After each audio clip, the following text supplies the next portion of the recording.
여러분을 축복합니다. 오늘 요한복음 2장 1절부터 12절까지 함께 읽었습니다. 오늘 말씀의 제목은 가나 혼례에 숨겨진 영적인 비밀입니다.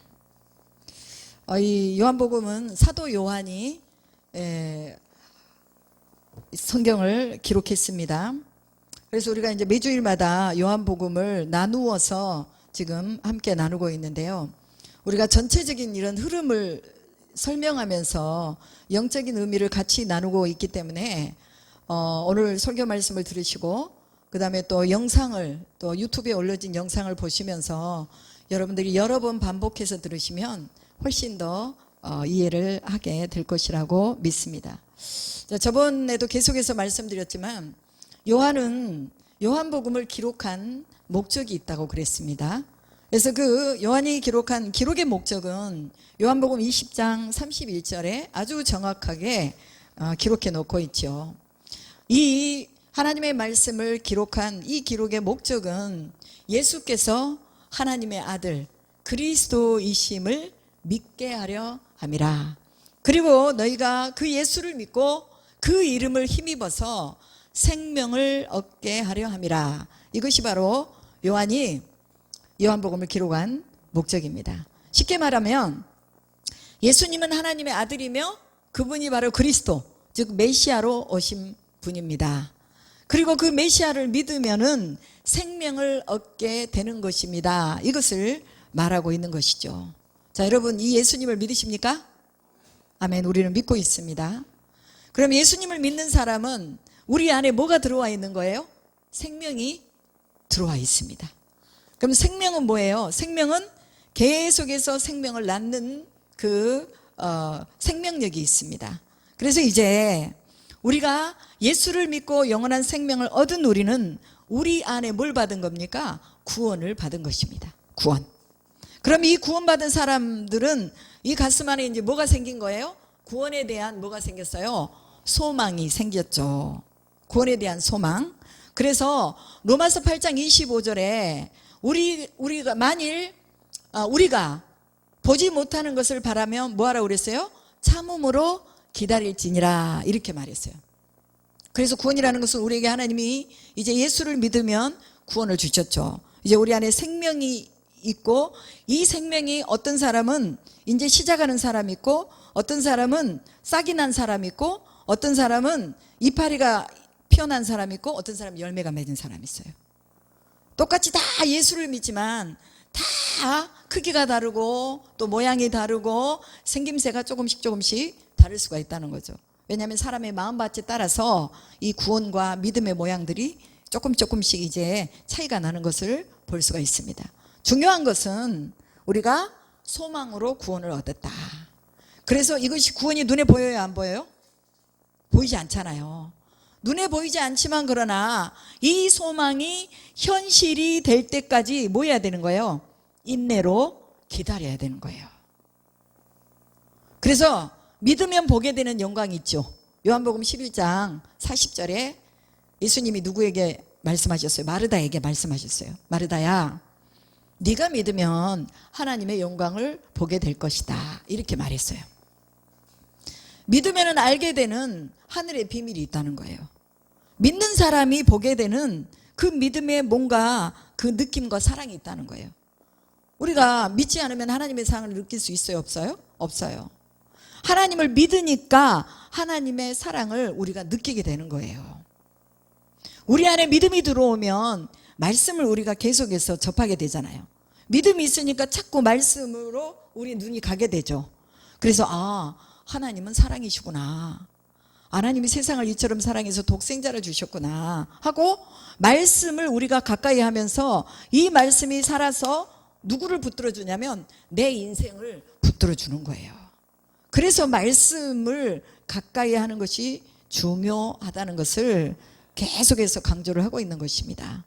그래서 믿음이 있는 사람은요, 불모지의 사막에다 갖다 놔도 살까요? 못 살까요? 살아요. 왜 살아요? 죽어도 사니까. 믿으면 죽어도 살아요.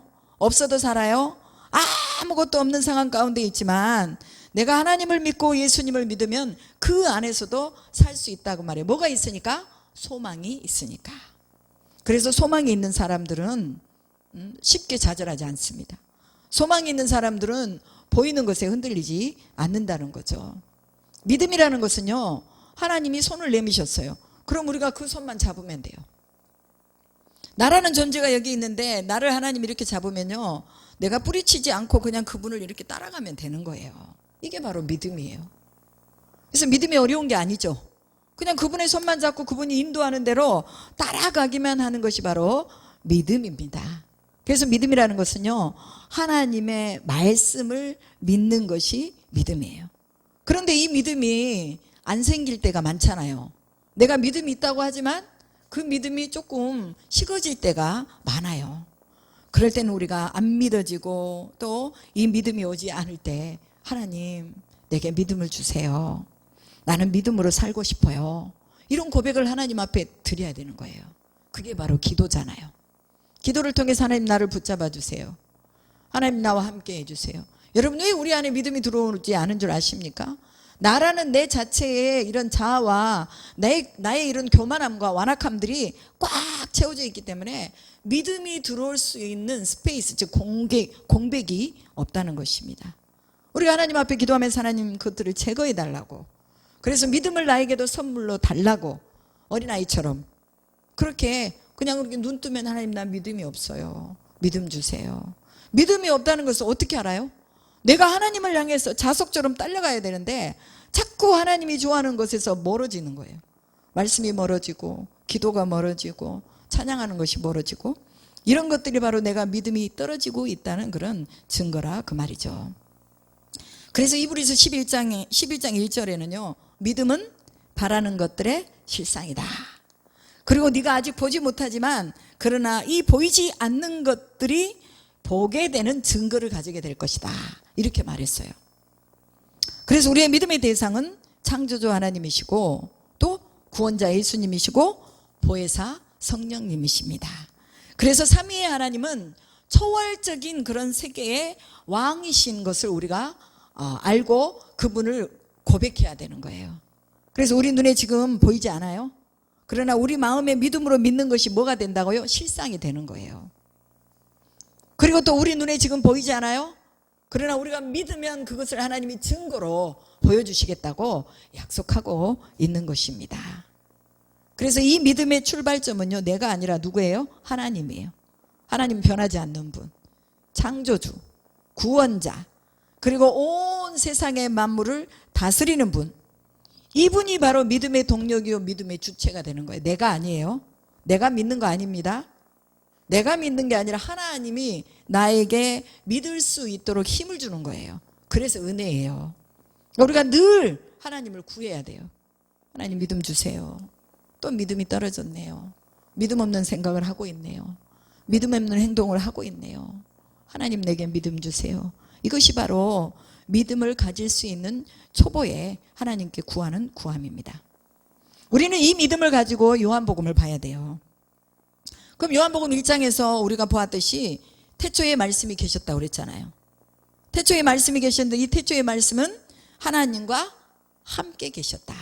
그리고 이 말씀이 곧 누구다? 하나님이다 라고 말합니다. 이 말씀이 하나님이야. 말씀.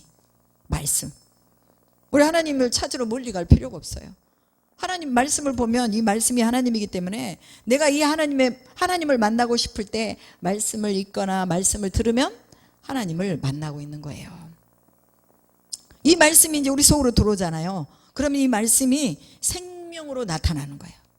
힘이 없었는데 막 힘이 생겨요. 누군가가 미웠는데 그 미움이 확 사라졌어요.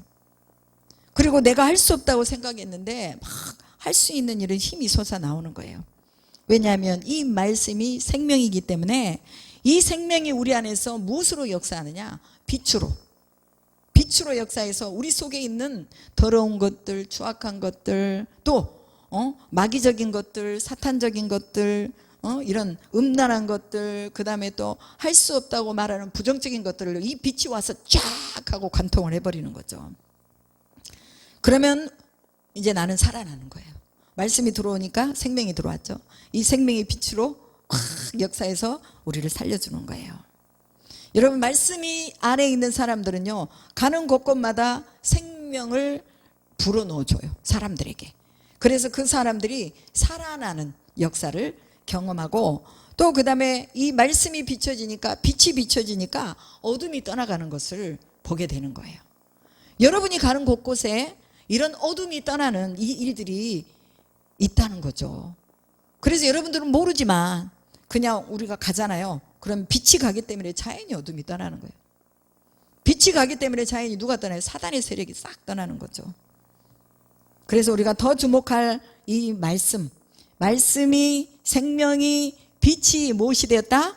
육신이 되어 우리 가운데 오셨다, 그 말이에요. 말씀이 육신이 되어 우리 가운데 오셨다. 우리가 그 영광을 보니 아버지의 독생자의 영광이요 은혜와 진리가 충만하더라, 이렇게 말하고 있어요. 예수님을 통해서 누구를 보게 되느냐? 하나님을 보게 돼요. 예수님을 만난 사람은 하나님의 영광을 보게 된다고 성경은 말하고 있죠. 그래서 예수를 하나님의 아들로 영접하는 사람은 하나님의 자녀가 되고, 자녀가 되면은 권세가 주어지는 거예요. 권세. 이 권세는 누구를 이길 수 있는 권세예요? 사탄과 마귀를 이길 수 있는 권세. 우리를 지옥으로 데리고 가고 있는 이 권세를 이기는 거죠. 그래서 이 권세를 가지고 있는 사람들 속에 흘러 들어오는 것이 있는데, 그것이 바로 하나님의 은혜와 진리의 충만함이 흘러 들어온다, 그 말이에요. 그래서 하나님의 은혜와 진리가 충만하게 들어오면 우리가 하나님께로부터 우리가 받은 것이 무엇인지를 알게 되는 거예요.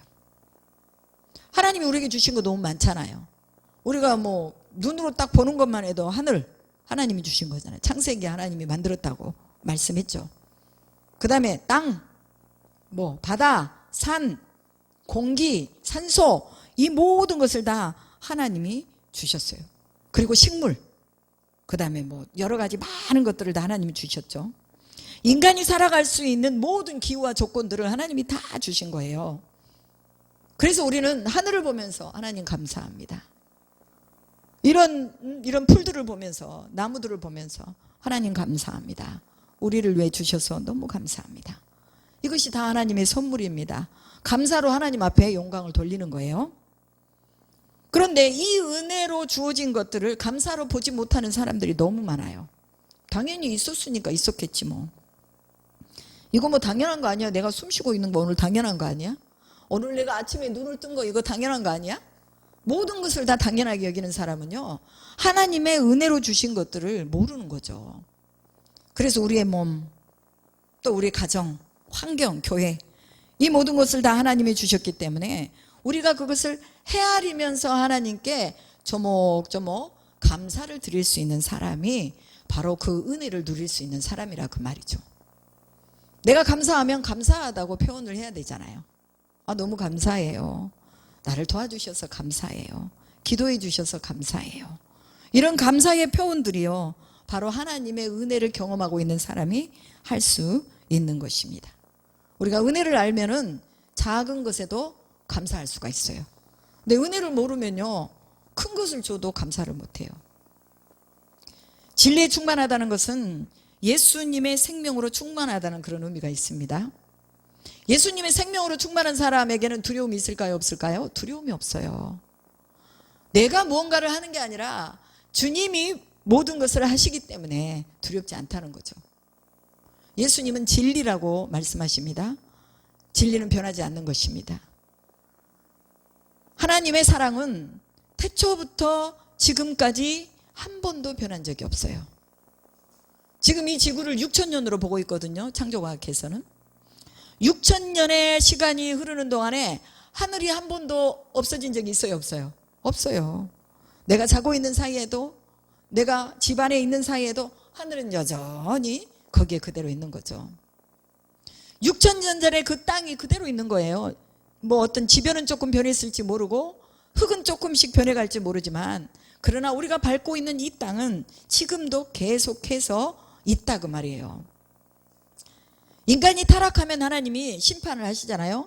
그런데 부분적인 심판을 하시죠. 노아의 홍수도 하나님이 심판을 하시는 그런 상황들을 묘사하고 있잖아요. 타락하면 하나님이 심판하시는데, 그러나 전체적으로 다 하나님이 하늘도 걷어가시고 땅도 걷어가시는 것이 아니라 부분적으로 하나님이 심판을 하시지만 기본적으로 인간이 누려야 할 것은 남겨놓는다 그 말이에요. 이것이 뭐냐? 하나님의 사랑이죠. 우리 같으면 싹가지도 다 잘라버리고 싶은데, 모양이라도 다 잘라버리고 싶은데 하나님은 그래도 존속할 수 있도록 놔두신다 그 말이에요. 이런 인간들을 위해서 하나님은 죄로 인해 죽어가는 인간을 구원하기 위해서 하나님의 아들을, 하늘에 있는 그 아들을 어디로 보낸 거예요? 땅으로 인간의 몸을 입고 보내신 거죠. 그래서 너희들 믿기만 해라. 창조주가 너희에게 왔다. 모든 만물의 주관자가 너희에게 왔다. 그러니 믿기만 해라. 빛이 어둠에 비쳤다. 내 백성에게 왔다.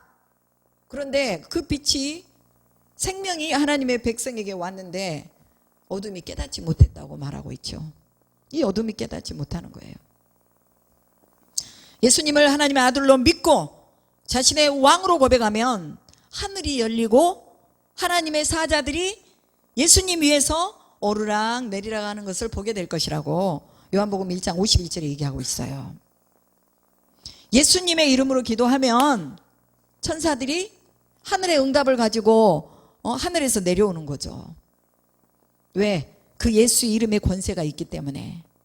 그 예수의 이름을 힘입어 살면은 내가 죄도 용서받지만 죄를 이길 수 있는 힘이 우리에게 오는 것입니다. 여러분, 죄는 누구에게서부터 오는 거예요? 사탄, 마귀. 그래서 요한복음 8장 44절에 죄는 거짓의 아비라고 말했어요. 거짓말쟁이, 처음부터 범죄한 자. 그런데 요한일서 3장 8절에 보니까 예수님은 이 거짓의 아비, 마귀, 사탄을 뭐하기 위해서 오셨다고요? 멸하기 위해서 오셨다, 이렇게 말합니다. 예수님이 없이는 우리가 이 사탄, 마귀를 이길 수 있어요, 없어요? 없어요. 절대로 이길 수 없어요.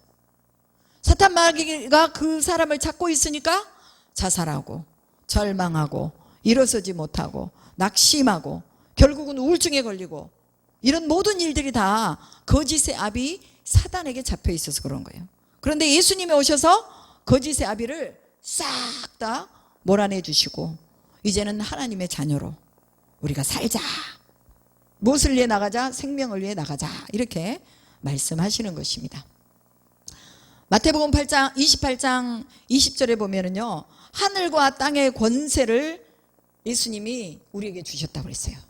그리고 세상 끝날까지 내가 너희와 항상 함께 있으리라, 이렇게 약속을 하신 것을 보게 됩니다.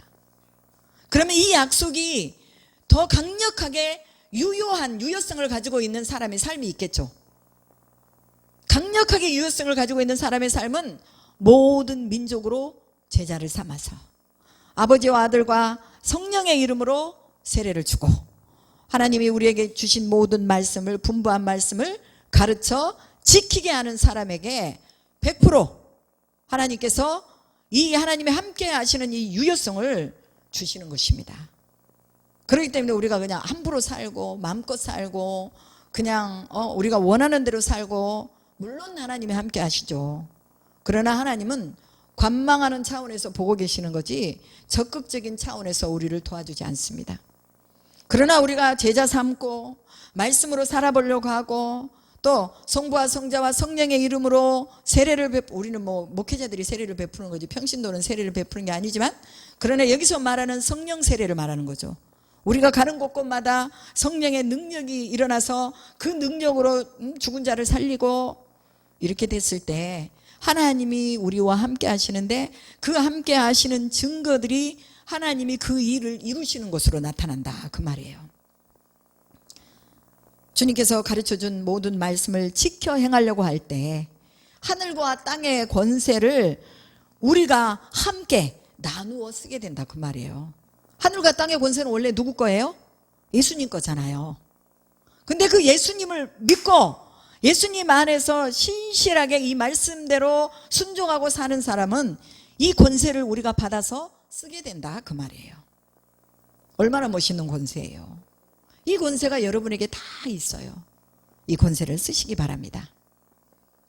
백부장에게 예수님 말씀하십니다. 믿느냐? 네 믿음대로 될지어다. 예수님 오늘도 우리에게도 말씀하세요. 네가 믿느냐? 네 믿음대로 될지어다. 우리의 믿음만큼, 우리가 주님을 사모하는 것만큼 주님의 권세를 우리가 사용할 수가 있습니다. 오늘 본문에 예수님과 제자들이 그리고 예수님의 어머니 마리아가 갈릴리 가나라는 곳에 혼례에 초청받아서 가게 됩니다. 오늘 본문이 그렇죠. 예수님이 제자들에게 이 요한복음 1장 51절에서 말씀하셨어요. 하나님의 사자들이 인자 위에서 오르락내리락 하는 것을 보게 될 것이다. 여러분이 이 말씀을 기억하시고 오늘 이 본문의 말씀을 들으셔야 합니다. 요한복음에서는요 7가지의 예수님이 행하신 표적이 나옵니다. 오늘 이 가나의 혼례의 표적이 물로 포도주를 만드신 이 표적이요 첫 번째 표적이에요. 기적이라는 것은요 헬라어로 두나미스라고 말합니다. 두나미스의 그 어원을 보면은요 다이너마이트라는 어원이 있어요. 다이너마이트는 뭐예요? 힘을 말하죠. 힘. 부술 수 없는 것들이 다이너마이트가 가면은 부셔지는 거예요. 강력한 힘을 나타내는 것입니다. 그런데 오늘 본문에 나오는 사용된 이 표적이라는 헬라어는요 세메이온이라는 그런 헬라어입니다. 이 세메이온이라는 뜻은요 기적을 통해 나타나는 다른 뜻을 포함하고 있어요.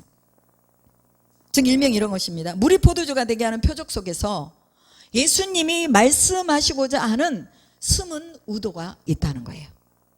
이 숨은 의도가 뭐냐? 바로 세메이온이라는 거예요. 세메이온. 그래서 물이 포도주가 됐네? 와, 그 사람들 정말 맛있었겠다. 혼인잔치가 계속 됐네? 이걸 말하고자 하는 게 아니라 그 말이에요. 물을 포도주로 만드신 예수님의 그 보이지 않는 숨겨진 의도가 무엇인가, 이걸 찾자는 거죠. 그래서 제가 여러분들에게 설명을 해드릴 것입니다. 우리가 본문에서 나와 있는 단어들이 있어요. 혼례, 포도주, 포도주가 떨어졌다고 말하는 어머니 마리아, 그 다음에 정결 예식에서 또 그 물로 그 사람들을 씻기 위해서 준비된 돌 항아리, 그 다음에 그 돌 항아리에 채워진 물, 그 물을 채우는 하인들, 그리고 떠다가 갖다 주는 하인들, 그리고 그것이 포도주가 되어서 맛본, 그 포도주를 맛본 연회장, 그 다음에 그 광경을 다 지켜보았던 제자들, 이런 단어들이요 오늘 본문에 들어가 있어요. 굉장히 많죠. 굉장히 많아요. 본문 2장 2절에 예수님과 그 제자들이 가나의 혼례에 청함을 받았는데, 유대의 혼례에는요 포도주가 떨어지지 않습니다. 모두가 축하하는 자리, 그 다음에 어느 자리나 포도주를 준비해서 거기다 놔두고 서로 반기면서 즐거워하는 자리가 바로 혼례의 자리라는 것이죠. 그러면 사도 요한이 이 요한복음 2장 이 가나의 혼례의 이 기적, 표적을 여기다가 기록해 놓은 것은 무슨 의도가 있느냐, 우리가 그걸 봐야 되겠죠. 이 숨은 의도는요 천국의 혼인잔치라는 숨은 의도가 있습니다.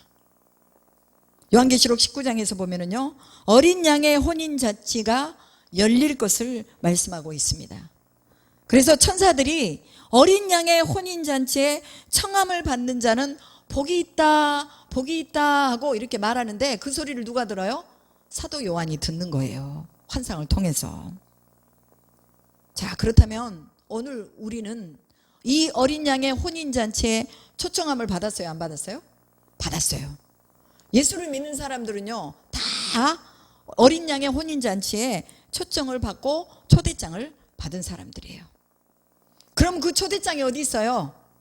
내 가슴에 있는 뭐예요? 믿음. 예수를 믿는 믿음이, 구원을 받은 확신이 바로 뭐가 되는 거예요? 나의 초대장이 되는 거예요. 혼인잔치에 가려면은 빛나고 깨끗한 세마포 옷을 입고 가야 하는 거예요. 이게 계시록 19장 8절에 나와 있습니다. 반드시 혼인잔치에 가려면 세마포 옷을 다 입고 혼인잔치에 들어갈 수 있는 복장을 하고 가야 된다, 그 소리예요. 그래서 이 세마포 옷은 예수를 구주로 믿어서 구원받은 성도들의 옳은 행실, 올바른 행실, 이 행실이 바로 세마포라고 계시록에 22장 14절에 기록하고 있습니다. 행실이 더러워져 있으면 이제 어떻게 해야 돼요? 아, 나는 행실이 더러우니까 이제는 끝났구나. 이게 아니에요. 행실이 더러워져 있으면 말씀의 두루마리로 이 옷을 빨으라고 나와 있어요. 빨아. 이게 빨래적인 빤다는 개념이 깨끗해지는 개념이잖아요. 냄새 나면 빨면 깨끗해지잖아요. 우리의 영혼이 더러워져 있고 우리의 행실이 더러워져 있을 때 우리는 뭘로 우리의 행실을 빨아야 돼요? 말씀으로. 세제로 빠는 거 아니에요. 물로 빠는 거 아니에요. 하나님의 말씀을 듣고 이 말씀으로 우리를 깨끗하게 빠는 거예요. 언제까지 빨아야 돼요? 빨아질 때까지. 죄가 없어지고 우리 속에 불신이 없어지고 더러운 행실이 없어질 때까지 빨아야 되는 거예요. 그러기 위해서 우리가 말씀을 계속해서 가까이 해야 된다는 거예요. 하나님께서 준비한 이 천국의 잔치가 바로 새 예루살렘이라고 말하고 있어요. 새 예루살렘. 계시록 21장 2절이죠. 그래서 그 새 예루살렘에는 하나님이 세마포를 입고 들어온 사람들과 함께 사시는 거예요. 지금은 우리가 하나님 얼굴 볼 수 없잖아요. 그죠? 그런데 이 새 예루살렘으로 들어가면 이제 하나님과 같이 사는 거예요. 처음에 하나님이 에덴을 창설하셨잖아요. 그리고 그곳에서는 아담과 하와와 하나님이 같이 살았어요. 음성이 들렸고 그분이 거니시는 것을 보았고. 그런데 죄가 들어오면서 이제는 생명나무도 막아지고 이제 하나님을 볼 수 없잖아요. 그 나라를 막아버렸어요. 화염으로 막아버렸어요.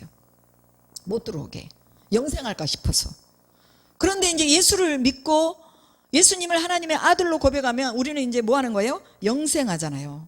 그럼 그 영생에 있을 때 영생하기 위해서는 생명수가 필요한 거죠. 그 생명수를 누구나 원하는 자는 값없이 와서 먹고 마시라고 계시록에 기록하고 있는 거죠. 그곳에서는 친히 하나님이 사람의 눈에서 눈물을 닦아주시고 다시는 사망이나 애통하는 것이나 곡하는 것이 없다고 말하고 있어요. 다시는 아픈 것이 없다고 말하고 있어요. 생명책에 기록된 자들이 새 예루살렘의 혼인잔치에 신부로 들어갈 수 있다고 계시록 21장에 기록하고 있습니다. 얼마나 감격스러워요. 기대가 돼요, 안 돼요? 기대가 돼요. 그러면 여기서 나오는 포도주, 이 포도주의 숨은 의미는 또 무엇인가를 보니까 이 포도주는 예수 그리스도의 성만찬, 즉 그분의 피를 얘기하고 있어요. 피. 마태복음 26장 27절로 28절에 보니까 너희가 이것을 받아 마시라. 이것은 죄사함을 얻게 하려고 많은 사람을 위해서 흘리는 뭐다? 나의 피다. 언약의 피다. 이렇게 말씀하셨어요.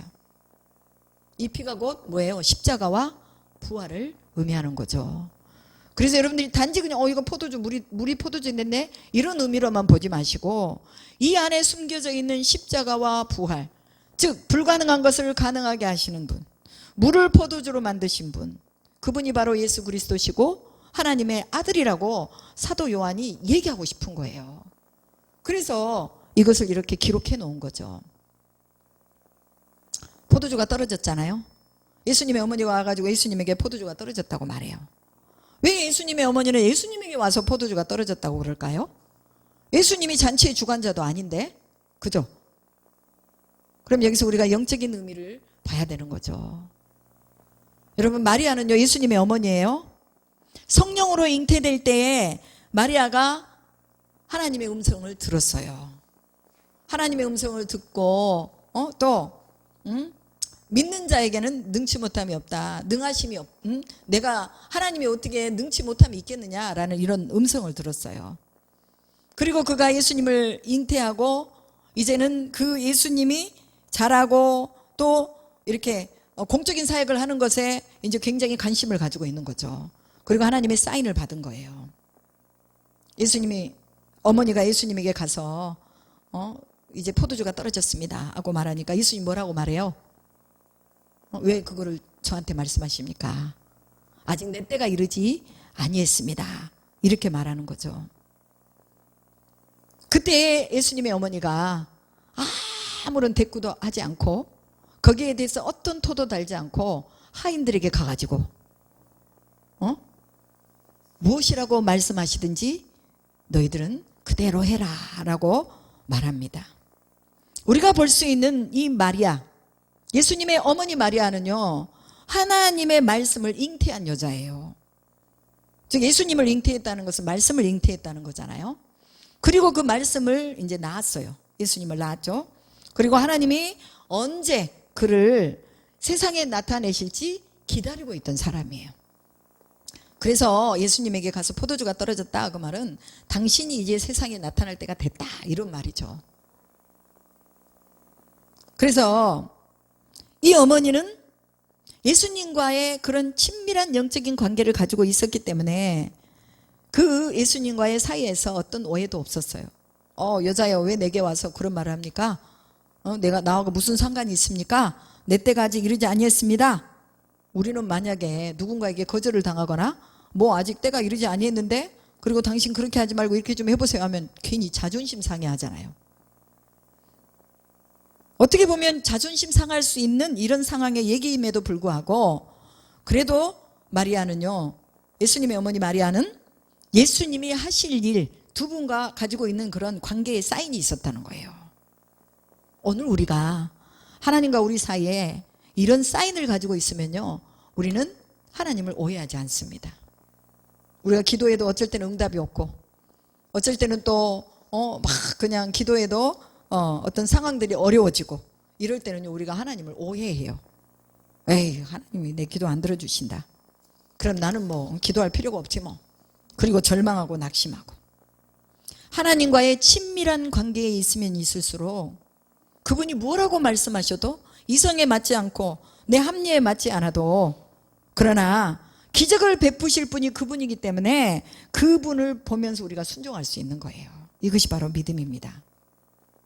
이 기적은요, 하나님이 베푸시지만 그러나 이 기적을 볼 수 있는 것은 우리의 믿음이 있어야 볼 수 있는 거예요. 기적이 필요한 사람들은요, 하나님을 찾아야 됩니다. 여러분 기적이 필요하세요? 필요하죠. 그죠? 제게도 기적이 필요해요. 그렇기 때문에 우리는 하나님의 말씀을 신뢰하고 순종해야 됩니다. 믿음이 없이는 하나님을 기쁘시게 할 수 없다. 하나님께 나아가는 자는 반드시 그가 살아계신 것과 자기를 찾는 자들에게 상 주시는 이심을 믿어야 할지니라. 히브리서 11장 6절에서 말씀하고 있습니다. 성경은 누누이 내 믿음이 너를 구원할 것이다 라고 말하고 있죠. 믿는 자에게 능치 못함이 있겠느냐 또 이렇게 말씀하고 있고요. 그래서 믿음 없는 기적은 없습니다. 기적은 내 믿음과 상관이 있고 내 믿음을 통해서 만들어진다는 것을 우리가 기억해야 합니다. 그래서 기적이 언제 일어날지 몰라요. 그러나 우리가 신뢰하고 믿는 그 순간, 하나님하고 나와 이 관계가 제대로 되어 있는 이 순간 기적이 만들어지고 있다는 것을 믿으시기 바랍니다. 성경에 기록된 이 말씀이 내 것이 되기 위해서는 믿음이 필요하다는 거예요. 내가 원하는 목적이 이루어지지 않아도 하나님하고 계속적인 관계가 지속되는 것이 믿음이에요. 아브라함은 자식을 약속받았는데 25년이 지난 후에 아들을 받았어요. 25년 동안의 기다림이 있었죠. 노아도 마찬가지죠. 방주를 짓는데 100년이 넘는 기간 동안에 방주를 짓습니다. 하나님과의 관계가 제대로 안 돼 있으면 100년이 뭐예요? 20년이 뭐예요? 1년도 못 기다리죠. 그죠? 그러나 우리가 하나님과의 관계만 제대로 되어 있다면 우리는 10년이고 20년이고 기다릴 수 있다는 거예요. 이것이 바로 믿음입니다. 그래서 이 기적은요, 믿음의 결단이 일어나기 시작하면은 그때부터 이것이 우리에게 뭘로 와요? 축복으로 오게 된다는 것입니다. 그래서 환경이 중요한 게 아니고 내가 지금 어떠한 상태에 있는가가 중요한 게 아니라 하나님의 때를 이해하는 하나님과 우리의 관계가 중요하다는 것을 말하고 있습니다. 그리고 여기서 등장하는 돌항아리. 돌항아리는 정결 예식 때 쓰려고 준비되어 있는 거죠. 그래서 물을 다 써버렸어요. 혼례에 들어오기 전에 사람들이 다 손을 씻고 발을 씻고 들어와야 돼요. 그리고 이제 비어있는 그 돌항아리에 예수님이 거기를 지목하시면서 물을 채워라 그렇게 말씀하십니다. 그럼 이 도랑아리는 과연 어떤 영적인 의미를 가지고 있느냐? 바로 도랑아리는 물을 담는 것이지만 그러나 예수님이 그곳에 물을 채우고 떠다 갖다 주라 할 때 그게 뭘로 됐어요? 포도주가 됐어요. 물로서는 절대로 정결함을 받을 수 없다. 그냥 임시적인 방편으로는 쓰지만 우리 영혼까지는 닦아낼 수 없다. 구원과는 연결할 수 없다. 몸은 깨끗하게 할지 모르지만 영혼은 깨끗하게 하지 못한다. 그러면서 이 도랑아리에 이제 포도주, 즉 그리스도의 피를 담는 것으로 사용하셨다. 그 말이에요. 이게 우리의 마음에 예수 그리스도의 이 피의 능력을 가지고 있어야 된다는 거죠. 그럴 때에 뭐가 되는 거예요? 사람들이 먹었을 때에 이제까지 한 번도 맛보지 못한 그런 엄청난 이 맛의 그 진가를 알게 된다는 거죠. 그리고 이제 여기서 나오는 물이 없었으면 포도주가 됐을까요? 못 됐을까요? 못 됐죠. 하나님은 늘 우리 주변에 가까이 있는 것을 사용하셔서 하나님의 기적을 나타내세요. 오병이어의 기적을 나타낼 때도 한 아이가 싸온 도시락 그걸 가지고 떼어주면서 5천 명을 먹이셨잖아요. 오늘도 하나님이 우리 가운데서 그렇게 역사하십니다. 우리가 가지고 있는 것 속에서 하나님이 역사하세요. 없는데 뚝딱하고 만들어내신 분이 아니에요. 믿음도 믿음의 씨앗을 가지고 하나님이 우리 가운데서 역사해 나가는 거예요. 그래서 물이 없었다면 포도주도 없었을 수도 있죠. 그런데 그 물을 채움으로 인해서 그것이 포도주가 된 것입니다. 이제 이 물을 떠다가 예수님이 이제 연회장에 갖다 주라고 그러죠. 그럼 물을 채운 그 하인들이 물을 떠다가 그들에게 갖다 줬어요. 그 포도주가 언제 물이 포도주로 변했는지는 성경에 기록되어 있지 않기 때문에 모르지만 그러나 연회장에 그걸 마실 때는요 포도주가 돼 있었다는 거죠. 근데 이렇게 맛있는 포도주를 가져왔느냐? 응? 어떻게 이렇게 맛있는 포도주를 낼 수 있느냐? 감탄을 합니다. 그런데 그 연회장은 몰랐지만 그 포도주가 어디서 나왔는지 물떠온 하인들은 알더라. 이렇게 말하고 있습니다. 물떠온 하인들이 예수님이 만드신 이 표적을 아는 거죠. 이게 비밀이에요. 비밀. 그래서 사도 바울은요 예수님을 표현할 때 그리스도의 비밀이라고 말해요. 하나님의 비밀. 하나님의 비밀이 누구다? 예수 그리스도다. 그래서 이 기적을 만난 사람들은요 이제 가만히 있겠어요? 가서 말하겠죠. 가나올레에 가서 그분이 물을 채우라고 그래서 물을 채웠더니 그게 포도주가 됐더라. 야, 이런 일이 어떻게 인간으로 살 수 있느냐. 그분은 하나님의 아들이다 하고 이렇게 고백했을까요? 안 했을까요? 했겠죠. 그래서 하나님을 만난 사람들은요 그들만이 가지고 있는 비밀이 있어요. 여러분 그런 비밀 있으세요? 예수님을 만나가지고 예수님과 여러분이 가지고 있는 비밀이 있어요? 있어요? 없어요? 많아야 돼요. 비밀이 막 하나야 돼요. 내 기도에 응답해 주신 거. 다른 사람 모르는데 나는 알아. 나를 사랑하시는 거. 다른 사람은 모르는데 나는 알아. 이게 내가 가지고 있는 하나님에게 비밀이에요. 나를 고쳐주신 거. 내 질병을 만져주신 거. 내 삶을 하나님이 연장해 주신 거. 이 모든 것이 다 우리에게는 비밀이 된다고 말해요. 그래서 물떠온 하인들에게는요 이제 기적을 만난 비밀이 있어요. 그래서 그들 속에는 행복함과 기쁨, 즐거움이 있었다는 거죠. 오늘 우리가 하나님을 만난 이 즐거움, 이 기쁨이 여러분 안에 있기를 축원합니다. 그리고 생각해 보니까 아니 왜 예수님은 유대인들 앞에서 그냥 물을 딱 갖다 놓고 그 앞에서 그냥 야 니네들 다 봐라 하고 거기서 그냥 물로 포도주를 만들면 되는데 왜 그 한 기퉁이에서 도랑아리 6개를 놔두고 거기서 하인들한테 물을 채우라고 그거를 또 하인들에게 보여줬을까? 성경은요 계속해서 말하고 있죠. 예수님이 내가 의인을 부르러 온 것이 아니라 죄인을 부르러 왔다. 우리가 죄인이기 때문에 오늘 여기 있는 거예요. 만약에 우리가 의인이라고 했다면 우리 여기 없어요. 하나님을 예배할 수도 없어요. 의인들은. 우리가 죄인이기 때문에 주님이 우리를 부르신 거예요. 우리가 아주 낮고 천하고 못 배우고 정말 다른 사람보다는 월등하지 않고 탁월하지 않고 부족하고 연약하고 그런데 주님이 부르신 거예요. 야 이리 와라. 내가 너한테 생명을 주겠다. 유대인들에게 가서 그렇게 말한 거 아니에요. 제사장들에게 가서 그렇게 말한 거 아니에요. 오늘 우리에게 복음이 왔다는 것은요, 희망입니다. 예수님의 생명이 우리에게 왔다는 것은요, 우리에게 희망이 있다는 거예요. 그리고 죄인을 부르러 오신 그 예수님이 우리를 부르셨다는 거, 이것은 정말 너무너무 큰 은혜라는 것을 우리가 기억해야 합니다. 아멘. 그래서 우리가 가진 믿음만큼 하나님의 영광을 보게 되는 거예요. 우리가 하나님 앞에 예배하러 와서 예물을 드리잖아요. 이 예물을 드리는 이 예물도 우리의 믿음만큼 드리는 거예요. 그래서 이 생명의 역사를 이루어가기 위해서 재료가 필요하잖아요. 재료가 필요한데 이것이 바로 물질이라는 재료인데, 이 물질의 헌신을 통해서 하나님이 큰 역사를 만들어가고 계시는 거예요. 그래서 아프리카의 아이들에게 먹을 것을 주고, 필리핀 아이들에게 공부할 수 있는 길을 열어주고, 학교를 가지 못하는 애들에게 학교용품을 사주고, 이런 모든 것들이 다 생명을 값지게, 그래서 우리의 이 조그만 헌신을 통해서 누군가는 소망을 품게 된다, 그 소리예요. 누군가에게 소망을 줄 수 있는 거, 그리고 그 소망이 계속해서 이어져 나가는 거, 이것이 바로 주님을 믿는 우리들의 비밀이라고 소리예요. 내가 알지 못하지만 지구 어느 한쪽 끝에서는 생명이 자라나고 있는 거예요. 우리의 헌신을 통해서. 그래서 선교를 해야 되는 거예요. 그래서 하나님 앞에 예물을 드려야 되는 거죠.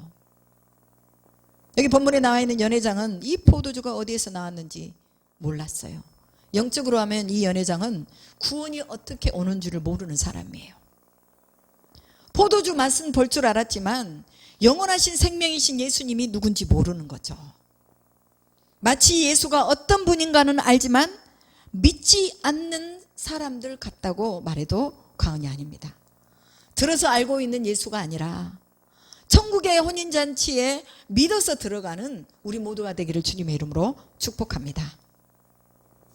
오늘 우리의 삶에서 물이 포도주가 되는 예수님을 만나기를 축복합니다. 새로운 것을 만드는 능력을 오늘 경험할 수 있기를 축복합니다. 기적은 멀리 있는 것이 아닙니다. 예수님을 믿는 그곳에 기적이 일어나는 것이죠. 그리고 그 행하는 표적을 보고 많은 사람들이 믿었다라고 말하고 있으면, 특별히 제자들이 그것을 보고 믿었더라라고 기록하고 있습니다. 예수님은 제자들에게 자신이 하나님의 아들이라고 보여주신 표적이 갈릴리 가나 혼인잔치의 표적이었습니다. 서두에서 말씀드린 대로 하나님의 사자들이 인자 위에서 오르락 내리락 하는 것을 보리라. 예수님이 제자들에게 말씀하신 그 말씀을 이제 2장부터 해서 쭉 해서 보여주기를 원하시는 것입니다. 내가 그렇게 말한 것을 믿느냐? 너는 더 큰 것도 보게 되리라. 예수님은 베드로와 안드레와 빌립과 나다나엘, 즉 바돌로메를 제자로 부르시고, 그 다음에 다른 제자들도 부르시고 그들에게 하나님 나라를 보여주기 시작하신 거예요. 물로 포도주를 만든 것은요, 예수님이 제자들에게 하나님의 나라를 보여주신 거예요. 천국의 혼인잔치를 보여주신 거예요. 우리를 부르신 예수님이 우리가 단지 교인으로 그냥 거기에 앉아있기를 원하는 게 아니라 우리가 예수님의 제자가 되기를 원하는 거죠. 제자에게는 하늘을 열어가지고, 하늘을 열어서 하늘의 신비들을 보여주시는 거죠. 얼마나 감동이에요. 남들이 보지 못하는 거 보게 되니까 감동이죠. 말씀을 열어서 깨닫게 하고 이 부인할 수 없는 하나님의 능력을 경험하게 해주시는 거예요. 제자들에게 그것을 예수님이 보여주기를 원하셔서 오늘 가나 혼례에 가신 거예요. 오늘 우리의 삶에서 천국의 비밀이 열려지기를 축복합니다. 그리스도 예수의 보혈로만 천국 자체에 들어갈 수 있다는 것을 믿으시기 바랍니다. 보혈의 은혜로 구원을 받은 우리는 말씀으로 날마다 우리의 더러워진 세마포 옷을 빨아야 된다는 거 기억하시기 바랍니다.